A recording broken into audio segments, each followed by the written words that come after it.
Hi, hello, and welcome to my channel Easy Ecology with Bert. I am Anusha S. and I am a postgraduate degree holder in M Pharmacy in the Department of Pharmacology. In connection to my previous video Introduction to Pharmacology, here I am with a new video Receptor Concept 1. Let us have a small recap of the previous video where I discussed about the definitions of pharmacology, pharmacodynamics, pharmacokinetics, and in pharmacodynamics we discussed about mechanisms of drug action, theories of drug receptor interaction, quantifying agonism and quantifying antagonism. If you have not watched my previous video, I have shared the link of the video in the description below for your reference. In today's class, we will be discussing about the functions of receptor, criteria for classification, and structural and functional families of the receptors, among which I will be discussing about the first two receptors, that is G protein coupled receptors and ion channels in detail. So let us go to today's class. What is functions of receptor? So, a receptor is a macromolecule or a binding site which is present either inside the cell or on the surface of the cell, and its major function is to recognize the drug. So, once we know the definition, we will be able to tell what are the functions of receptor. The first function is ligand binding and message propagation. Second function is it is going to act as an effector because it will be coordinating signals from multiple ligands. And third is to amplify a physiological signal, so it can be an amplifier. So since it has three important functions, it serves as an excellent target for drugs. Next is what are the criteria for classification? So there are five criteria based on which we will be classifying receptors. First criteria is pharmacological criteria. So this is based on the relative potency of selective agonist and antagonist. For example, you are having two receptors, histaminic receptors, but you don't know which one is H1 and which one is H2. So what you have to do, you have to take a selective agonist or an antagonist for one of the receptors, say H1, and based on the relative potency of this drug towards both the receptors, you will be able to know which receptor is H1 and which receptor is H2. Next is based on the tissue distribution. For example, if you are studying beta adrenergic receptors, based on the location of the receptor, you will be able to tell what type of receptor it is. For example, if it is in the heart, then it has to be beta 1. If it is in the bronchi, it has to be beta 2. Third is ligand binding. So you're going to bind a high affinity ligand to your receptor, and based on the ability of a selective agonist and antagonist to displace the high affinity ligand from the receptor, you will be able to know what type of receptor it is. Fourth is transducer pathway. So based on what transduction pathway is activated once the ligand is going to bind to a receptor, you will be able to know what subtype of receptor it is. For example, if the drug is going to increase adenyl cyclase and cyclic AMP, it has to be GS subtype of GPCR. If it is going to decrease adenyl cyclase, then it has to be GI type of GPCR. Final method is molecular cloning, where you will take the receptor and you will sequence it to know the amino acids, and also you will consider the three-dimensional structure of the receptor into consideration, based on which you will be determining what are the isoforms of the receptor, what type of receptor it is, and what type of ligand can bind to the receptor. Next is structural and functional families of receptors. So there are five types of receptors: G protein coupled receptor, ion channel receptor, transmembrane enzyme link receptor, transmembrane JAK-STAT binding receptor, and nuclear receptor. So in today's class we will be discussing about G protein coupled receptor and ion channel receptor in detail. So what are ion channel receptors? We know that there are two types of cells, an excitable cell and a non-excitable cell. The function of the excitable cells such as nerves and muscles is to generate action potential, and the function of a non-excitable cell is to trigger biochemical and secretory events. So for both of these type of cells to establish its function, it has to establish electrochemical gradient. That is, it should have some changes in the flux of ions. There should be ions that are undergoing influx and there should be ions that are undergoing efflux. So to establish this electrochemical gradient, this cell will have some ion transporters, some ion transporters that are specific for sodium, potassium, calcium and chloride. So based on the ability of these cells to establish the electrochemical gradient, they will be able to undergo their function. Now, these ion channel receptors that are present on the cell is going to be divided into, sometimes based on the mechanism that is going to open and close it, based on the ions that it is going to conduct, and based on how it is built, that is based on its architecture, it is going to be divided into some types. So there are 4 types, and the first type is voltage gated ion channel. So you have to understand that in an ion channel there is something called the pore, and only if the pore is open the ions can go in and come out. In voltage gated ion channels, this pore will be opened only if there is any change in the voltage around the receptor. So if there is any change in the voltage around the receptor, the voltage sensor which is present within the ion channel will detect these changes in the voltage, and it will open the pore, because of which the ions can undergo influx and efflux. That is the major mechanism in voltage gated ion channel. Changes in voltage will be detected by voltage sensor, leading to opening of the pore. First type in the voltage gated ion channel is voltage gated sodium channel. The function of voltage gated sodium channel is that it can depolarize the membrane and generate action potential in few milliseconds. The drugs that are going to target the channel is local anesthetics, some antiarrhythmic drugs, and some toxins. So let us see how local anesthetics is going to inhibit the voltage gated sodium channel. Whenever we are feeling pain, this pain neurons will undergo depolarization. But the major role of local anesthetic is to deprive us from feeling that pain. Thereby, they will be inhibiting the pore of the voltage gated sodium channel, so that the depolarization of pain neuron will not occur. So we will not feel the pain. So these are some of the drugs that are targeting the channel. Now I will discuss about the structure of the channel. This channel is having 3 subunits, one alpha subunit and 2 beta subunit, and it is the alpha subunit that is going to form the pore. How? Because this alpha subunit is made up of 4 domains, and this 4 domains is having 6 membrane spanning helices each. And in this 6 membrane spanning helices, that is S1, S2, S3, S4, S5 and S6, between S5 and S6 there is a loop called the pore forming loop. So the pore forming loop of all the 4 domains will come together to form the pore. And this pore will be selectively allowing only sodium ion inside. Now how is the change in the voltage going to be detected? Among these transmembrane spanning helices, this S4 helice will have positively charged amino acids. That is, it will have some charged amino acids within it, and this charged amino acids will be able to detect the positive voltage around the ion channel. So once this voltage sensor of the S4 helix is going to detect the positive voltages, the pore is opened and sodium will come inside, leading to depolarization of membrane. This is the diagram which will be very useful when you are going to write an exam. Next is voltage gated calcium channel. We all know that calcium is responsible for secretion as well as contraction. So whenever the calcium is coming inside the cell, there will be release of neurotransmitters, contraction of heart, so it can control heart rate, impulse conduction, and also smooth muscle contraction. And the drugs that are going to inhibit these calcium channels are nifedipine, diltiazem and verapamil, which is used for some conditions like angina, cardiac arrhythmia and hypertension. The structure of this is different, unlike from sodium channel, where it also has a alpha subunit and it has 4 domains, but it has only 5 membrane spanning helices and 3 regulatory subunits, beta, gamma and delta. But there is one similarity in both these channels. Both these channels will look like a single chain. You can see in the diagram where they are looking like a chain. Next, third type is the voltage gated potassium channel. So the major function of voltage gated potassium channel is that it can restore the membrane potential to resting membrane potential. Why? Because whenever this voltage gated potassium channel will open, the potassium will go outside, making the membrane potential more negative. So it can restore the potential, depolarizing potential to resting membrane potential, for which there are 2 types of potassium channel, inward rectifying channel and 2-pore channel.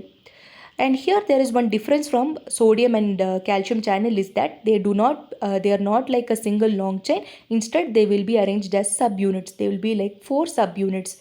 So that is the end of the first type, that is voltage gated ion channels, where the channel pore will open based on the changes in the voltage near the ion channels that will be detected by voltage sensors.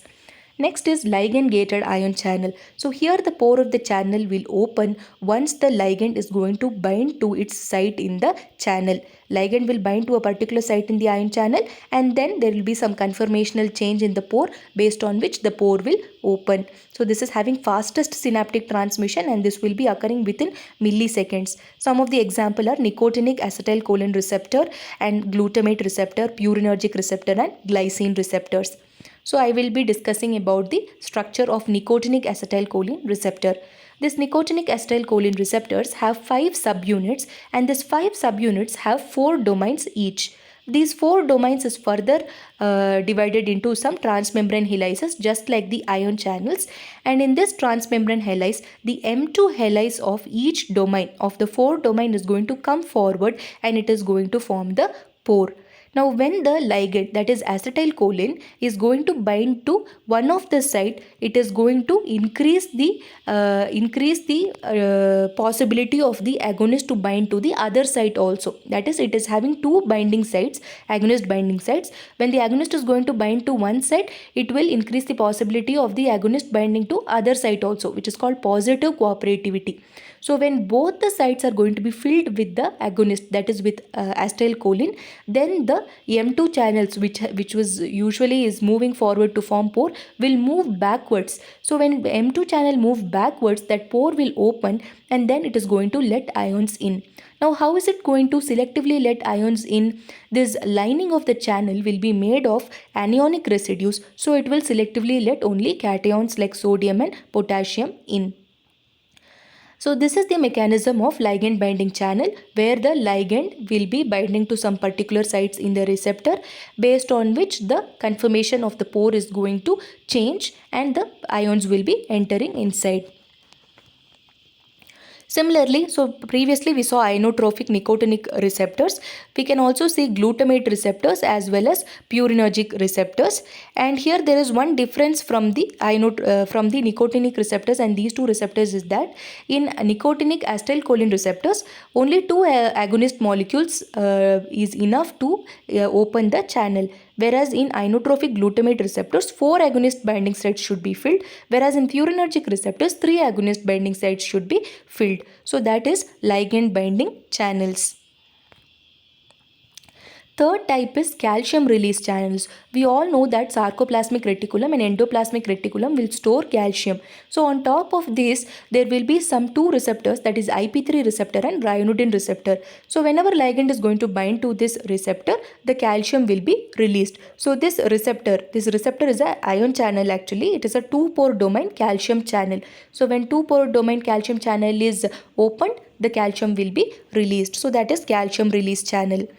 Fourth type is the store operated channel. Store operated channel is when intracellular calcium levels are going to fall. Then what happens? The calcium sensor protein which is present in the endoplasmic reticulum will be interacting with the calcium channel in the plasma membrane.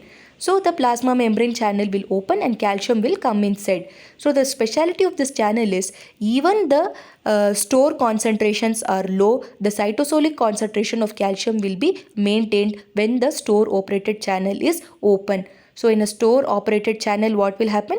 When the intracellular levels are low, the sensor in the endoplasmic reticulum will interact with the channel in the plasma membrane and plasma membrane channel will open and the calcium will come inside. That is store operated channel. So this is about the ion channels. Next we can come to G protein coupled receptor. So G protein coupled receptor, the previous channels were called as inotropic receptors. G protein coupled receptors are called as metabotropic receptors. It is a transmembrane receptor and it is made up of 7 alpha helices. So in this 7 alpha helices, it's going to be connected with loops. There are 3 loops that is on the extracellular side and 3 loops which are on the intracellular side. In the extracellular side, the agonist will bind. In the intracellular side, G protein will bind. Now what is this G protein? G protein is also called GTP binding regulatory protein. So this G protein is heterotrimeric. That means it has 3 subunits, alpha, beta and gamma, and it is with this protein only the information is conveyed between the effector and the receptor. That is, it is going to act as a transducer to convey the information between the effector and the receptor. Now what happens whenever in the absence of the ligand there will be the receptor GPCR. You can see that it is a 7 transmembrane spanning helix. So this GPCR will be bound to G protein heterotrimer. So you can see that there is a 7 transmembrane spanning helix which is bound to G protein, alpha, beta and gamma subunit. Now the alpha subunit will be bound to GDP. This is in resting state. But in active state, once the ligand is going to bind, the GDP which is attached to the alpha subunit will be converted into GTP. Now alpha subunit will carry GTP instead of GDP. Once it carries GTP, it is going to break its connections with the beta and the gamma receptor. So now there are two complexes. One is beta gamma complex and the other one is the alpha that carries the GTP. Now the alpha that carries the GTP will go and bind to effector molecules to show the response, and the subunits beta and gamma complex will go and bind to the effector to show its response. Now if there is a prolonged stimulation, then it is not good for the receptor. There will be overactivation, right? So there is a mechanism which is going to bring it to the basal level. So that is GTPase enzyme. This GTPase enzyme will go to the alpha subunit and it will hydrolyze this GTP to GDP. So again, when the GTP is converted into GDP, this alpha subunit will go and bind to beta and gamma and it will be brought to the basal state. So this is the GPCR GS protein effector pathway. So it all depends on the ability of the alpha subunit to convert GDP to GTP and break its connections with beta gamma subunit. And when the hydrolysis of the GTP is happening with GTPase, again it will be brought to the basal state. So that is the GPCR GS protein effector pathway, and this is the diagram. Now there are three major effector pathways. So I told you that this GPCR receptor will be bound to the G protein. Now based on what subtype of G protein is it? So it is a G protein which is having alpha subunit. Now based on what is the type of the alpha subunit, it can be giving different response. For example, now there are three types of effectors. One is the G alpha S, G alpha I and G alpha Q. These are three subtypes. Now when a drug is going to bind to a receptor and if it is going to activate the G protein which is having the G alpha S subtype, then what happens? Adenyl cyclase is going to increase. When adenyl cyclase is going to increase, ATP will be converted into cyclic AMP. Cyclic AMP is cyclic adenosine monophosphate. This cyclic adenosine monophosphate will increase the protein kinase A. So when protein kinase A is increased, it will be phosphorylating different enzymes and ion channels, and it will be giving many responses such as increasing contractions or doing some relaxation, glycogenolysis, lipolysis. So all these functions will be mediated by this pKa. Further, cyclic AMP can also increase or activate cyclic nucleotide gated channels, which is in heart, brain and kidney. It is a calcium channel. Or it can also activate cyclic AMP response element binding proteins and it can give some effect. Or it can also activate EPAC, and it can give some response. So whenever your drug is going to bind to a receptor that is having G alpha S subtype, then you have to know that the mechanism of the action of the drug should be by increasing adenyl cyclase, by increasing cyclic AMP, by activating protein kinase A, and by giving the response. Now if the subtype is G alpha I type, G alpha inhibition type, then it will be opposite actions to that of the G alpha S. That is, adenyl cyclase will decrease, cyclic AMP will decrease, protein kinase A will decrease. Now there is also one mechanism by which this overaccumulation of cyclic AMP can be inhibited. That is, cyclic AMP will be degraded to 5-adenosine monophosphate, 5-AMP, with the help of an enzyme called phosphodiesterase enzyme, PDE. So there are many drugs that are going to target this PDE also, which we'll be discussing in further classes. But you have to remember that whenever the drug is going to activate G alpha S, then the mechanism of action of the drug should be by increasing adenyl cyclase, cyclic AMP and protein kinase A. Now next is the phospholipase C pathway. So we have discussed GS type and GI type. Now if the type is GQ, then what will happen? So if a drug is going to bind to a receptor that has a G protein GQ type, then the membrane phospholipids will have something called PIP2. That is, the membrane of the cell will have PIP2, phosphoinositol diphosphate or biphosphate. So this PIP2 will be broken down by phospholipase C enzyme to IP3, that is inositol triphosphate, and DAG, diacyl glycerol. I'll repeat again. Whenever it is a GQ type, then the then the phosphatidyl inositol biphosphate, that is PIP2, which is present in the membrane, will be broken down by phospholipase C to IP3, that is inositol triphosphate and diacyl glycerol. Now this inositol triphosphate, what it will do, it is water soluble. So it will go inside the endoplasmic reticulum and it will bring the calcium out. So once the calcium is brought out, this calcium will have many functions. We already know it can bind to the calmoldin, which is like a calcium binding protein. And once it binds to calmoldin, it can activate myosin light chain kinase and cause contraction. So like that, this calcium can trigger many effects. So this is because the IP3 is going inside the endoplasmic reticulum and bringing the calcium out. So that is one, whereas the other is diacyl glycerol. This diacyl glycerol, what it will do, with the help of the calcium, it will activate a protein kinase called protein kinase C. So once protein kinase C is activated, it can phosphorylate many effectors and it can show the activity. So whenever the drug is going to bind to a GPCR which is GQ, then you have to say that the mechanism of the drug is because of breaking PIP2 to IP3 and DAG. IP3 will mobilize calcium and the calcium is going to show the effects, whereas DAG is going to activate PKC and it will be showing the effect. So this is the GQ subtype. Now this is the diagram that is going to explain whatever I have told before. Third one is Rho kinase system. So apart from GS type, GI type and GQ type, if the GPCR is G12 and G13 type, then the drug will be activating RHO, which will activate Rho kinase, and this Rho kinase will be phosphorylating many other proteins that can lead to functions such as smooth muscle contraction, proliferation, angiogenesis and so on. So this is the type G12 and G13. Next is MAP kinase system. So MAP kinase system can be activated by many pathway and one pathway is the GPCR. So whenever the GPCR is going to be activated, it will control cell division, apoptosis, tissue generation and gene expression. Now I have told you how the GPCR is going to act and what are the effectors.